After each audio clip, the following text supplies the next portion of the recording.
नमस्कार दोस्तों, स्वागत है आपका अपने चैनल स्टडी अड्डा में। और आप सभी को पता है कि उत्तराखंड के अंदर प्राथमिक शिक्षक भर्ती जो गतिमान है, उसकी अभी हाल फिलहाल के अंदर काउंसलिंग जो है वो संपन्न हुई है। तो नॉर्मली मैं इस वीडियो के अंदर बात करूंगा उत्तराखंड प्राथमिक शिक्षक भर्ती 2025 के विषय में। इसमें बहुत सारे बच्चों के मुझे क्वेश्चन आ रहे थे कि सर हमारी ये जो काउंसलिंग है वो अच्छी तरह से संपन्न हो चुकी है, हालांकि इसमें बहुत सारी अनियमितताएं मिली हैं। आपके जिले में जहां पर आप काउंसलिंग कराने के लिए गए थे, क्या क्या अनियमितताएं मिली हैं, आपने उन अनियमितताओं को कमेंट बॉक्स में जरूर बताना है, जिससे हम जो भी अनियमितताएं हुई हैं उनको सभी के सामने उजागर कर सकें।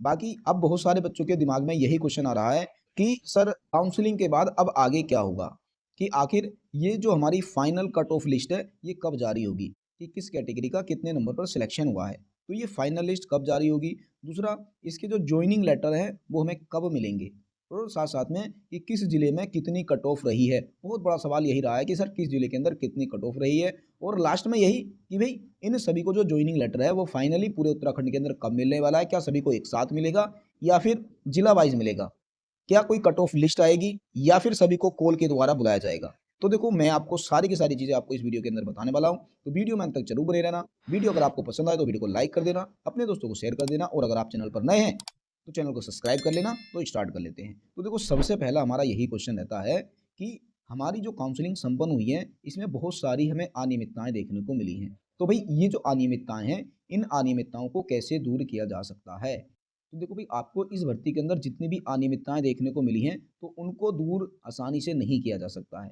हालांकि ये जो काउंसलिंग हुई है, जहां तक मुझको जानकारी है, ये सारी की सारी नियमावली के तहत ही हुई है। हाँ, बस इतनी यही इन्होंने गलत किया है कि सभी बच्चों को एक साथ जिले में बुला लिया है। इन सभी जिलों को कुछ सिलेक्टेड बच्चों की मेरिट लिस्ट जारी करनी थी, जिससे कि ऐसा भी हुआ है कि बहुत सारे जिलों के अंदर मान के चलो किसी जिले की में जो मेरिट है वो 79 रही है, परंतु वहाँ पर उन्होंने जो बच्चा है 60 गुणांक वाला भी बुला लिया है, जिसकी वजह से क्या हुआ है, इनका आना जाना पैसा बहुत चीज़ें बर्बाद हुई हैं।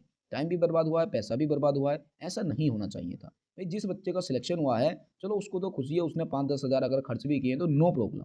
परंतु जिस व्यक्ति का यहाँ पर सिलेक्शन नहीं हुआ है और उसको बेफालतू में वहाँ पर बुला लिया था और साथ-साथ में उसकी काउंसलिंग भी नहीं हुई है, तो भविष्य में वो कभी दावा भी नहीं कर सकता उसका भी कोई सिलेक्शन होगा या नहीं होगा। तो जो अनियमितताएँ मिली हैं उसके लिए आप सभी लोग अगर चाहते हैं तो मिलकर आवाज़ भी उठा सकते हैं। आप निदेशालय में जाइए। बहुत सारे लोग मुझको ये भी बोल रहे हैं कि सर क्या इसके ऊपर कोर्ट केस करना उचित रहेगा या नहीं रहेगा। तो देखो इस चीज़ के ऊपर भी मैं आपको बिल्कुल क्लियर बता देता हूँ कि अगर आप चाहते हो कि इसके ऊपर कोई कोर्ट केस हो तो डेफ़िनेटली आपको जो उचित लगता है आप कर सकते हैं। देखिए बिल्कुल मैं कह सकता हूँ कि आपके पास अधिकार है कि आप कोर्ट में जा सकते हैं और आप वहाँ पर बिल्कुल कह सकते हैं कि आपके जो भी अधिकारों का हनन हुआ है आप कोर्ट में साबित कर सकते हैं। यदि आप कोर्ट में साबित कर देते हैं कि आपके अधिकारों का हनन हुआ है तो कोर्ट ज़रूर इस भर्ती के अंदर दखल अंदाज़ी करेगा। बाकी अगर आप साबित नहीं करते हैं तो कुछ नहीं हो पाएगा। तो भाई जिस व्यक्ति को लगता है, क्योंकि बहुत सारे मुझको मैसेज ये भी आ रहे थे कि इस भर्ती के अंदर धांधली भी हुई है। तो भाई जिन व्यक्तियों को लगता है और उनके पास कोई प्रूफ़ वगैरह है कि इस भर्ती के अंदर धांधली हुई है, तो डेफ़िनेटली आप कोर्ट के अंदर जा सकते हैं। बहुत सारे बच्चों ने मुझको ऐसे भी मैसेज किए थे कि सर यहाँ पर जो प्रेज़ेंट वाला मैटर था, उसमें बहुत सारी अनियमितताएँ हुई हैं। तो बिल्कुल हो भी सकती हैं कि आपके यहाँ पर बहुत सारी अनियमितताएँ हुई हों, क्योंकि ऐसा कहना इसीलिए बिल्कुल उचित भी रहेगा क्योंकि देखिए जो अटेंडेंस हुई थी, वहाँ पर क्या है, कोई भी सीसीटीवी कैमरे नहीं लगे हुए थे और ना ही कोई ऑनलाइन दर्ज हो रहा था, ना ही कोई आईडी प्रूफ दिखा जा रहा था कि भई आप यही पर्सन हो या कोई और हो। मेरे पास कुछ ऐसे भी मैसेज आए हैं, उन्होंने कहा है कि सर एक व्यक्ति था उसने 2-2 जगह अपनी अटेंडेंस लगा रखी है। तो बिल्कुल ऐसा भी हुआ होगा, कोई बड़ी बात नहीं है क्योंकि यहाँ पर इतनी फेयर चीज़ें नहीं थी। फिर भी फाइनल में यही होगा कि जिन व्यक्तियों की जो मेरिट है वो हाई थी, भई हाई मेरिट वाले का ही सिलेक्शन होगा, चाहे आप कुछ भी कर लो, किसी भी तरह से भर्ती करा लो।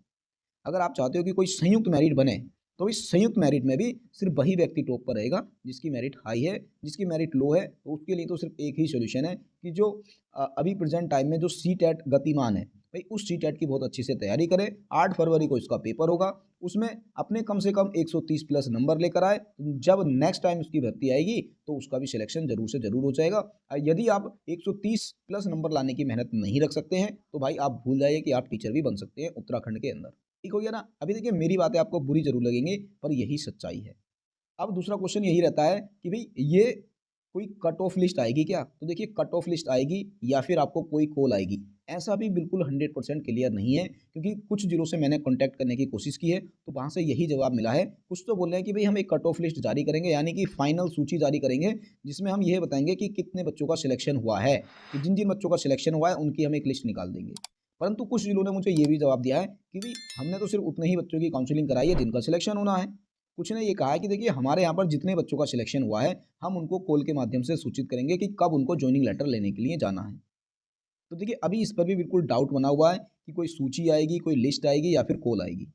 यदि आपको लगता है कि किसी को कॉल आ जाती है तो हमें सूचना दे दीजिएगा, हम भी सभी को बता देंगे कि कॉल आनी स्टार्ट हो गई हैं, आप भी अपने मोबाइल को ऑन रखिए। तो फिर भी मैं आपको यही कहना ज़रूर चाहूँगा कि देखिए यदि कोई लिस्ट आएगी तो वो ऑफ़िशियल साइट पर आएगी, वो सभी को पता चल जाएगा।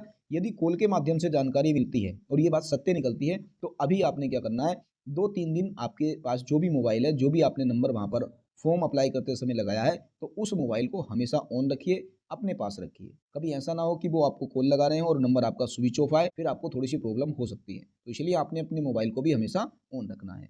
दूसरा एक क्वेश्चन ये आ रहा है कि भई ये कॉल आपको कब तक आ सकती है या सूची कब तक जारी हो सकती है? तो देखिए उम्मीद यही की जा रही है कि इसी वीक के अंदर, यानी कि आपको कल या परसों, ठीक है? कल या परसों। देखिए मेरे अकॉर्डिंग तो कल या परसों में आपको ये जो जानकारी है कन्फर्मेशन वाली कि आपको कॉल आएगा या सूची आएगी, ये आपको कल परसों में देखने को मिल जाएगी। मेरे तरफ से जो जानकारी प्राप्त हुई है वो मैं यही बता रहा हूँ। अब ऐसा हो सकता है कि ये सत्य नहीं भी हो। फिर अगला आ जाता है कि हमें जॉइनिंग लेटर कब मिलेगा? तो देखिए जो जॉइनिंग लेटर की मुझको जानकारी प्राप्त हुई है, उन्होंने साफ स्पष्ट तरीके से मुझको जानकारी मिली है कि 26 जनवरी से पहले-पहले आपको जॉइनिंग लेटर प्रदान कर दिए जाएँगे। यदि इन केस थोड़ा बहुत डिले भी हो जाता है तो 26 जनवरी के दिन ही आपको जॉइनिंग लेटर प्रदान कर दिए जाएँगे। तो ये जॉइनिंग लेटर की बिल्कुल स्पष्ट जानकारी है कि 26 जनवरी से पहले-पहले आपको नियुक्ति दे दी जाएगी। यदि इन केस थोड़ा बहुत डिले भी हो जाता है, कोई दिक्कत प्रॉब्लम आ जाती है, तो 26 जनवरी के दिन आपको नियुक्ति प्रदान कर दी जाएगी। यही मेरे पास अभी तक फुल जानकारी प्राप्त हुई है।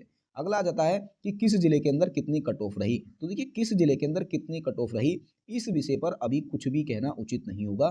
देखिए जिन जिलों के अंदर जितनी सीटें थी उतने ही अभ्यर्थी लिए हैं, तो वहाँ तो बिल्कुल स्पष्ट हो चुका है कि किस जिले के अंदर कितनी कट ऑफ रही है। परंतु जिन जिलों ने सीटों से अधिक अभ्यर्थियों की काउंसलिंग कराई है, तो वहाँ पर अभी स्पष्ट नहीं कहा जा सकता है कि उनकी कट ऑफ कितनी रही है। परंतु फिर भी जो व्यक्ति जिस जिले के अंदर गया है, उसने थोड़ा बहुत अनुमान लगा लिया होगा। तो भाई इस विषय पर मैं अभी कुछ भी नहीं बोल सकता हूँ। ये तो सूची के माध्यम से या फिर जब कॉल आएगी, तो फाइनल डिसीजन जब हो जाएगा तभी पता चल पाएगा कि किस जिले की कितनी कट ऑफ रही है। बाकी यही थी बस आज की सारी जानकारी। बाकी यदि फिर भी आपका कोई भी डाउट है, कोई भी क्वेश्चन है, तो आप कमेंट बॉक्स में हमसे पूछ सकते हैं या जो भी अनियमितताएँ आपको देखने को मिली है, आप कमेंट बॉक्स में हमें बताइएगा। हम सभी के सामने उजागर करने की पूरी कोशिश करेंगे। बाकी आज की वीडियो यहीं पर समाप्त करते हैं। वीडियो अगर आपको पसंद आई हो तो वीडियो को लाइक कर देना, अपने दोस्तों को शेयर कर देना और अगर आप चैनल पर नए हैं, तो चैनल को सब्सक्राइब कर लेना। तो मिलेंगे हम फिर बहुत ही जल्द एक अगली वीडियो में, तब तक के लिए बेस्ट ऑफ लक।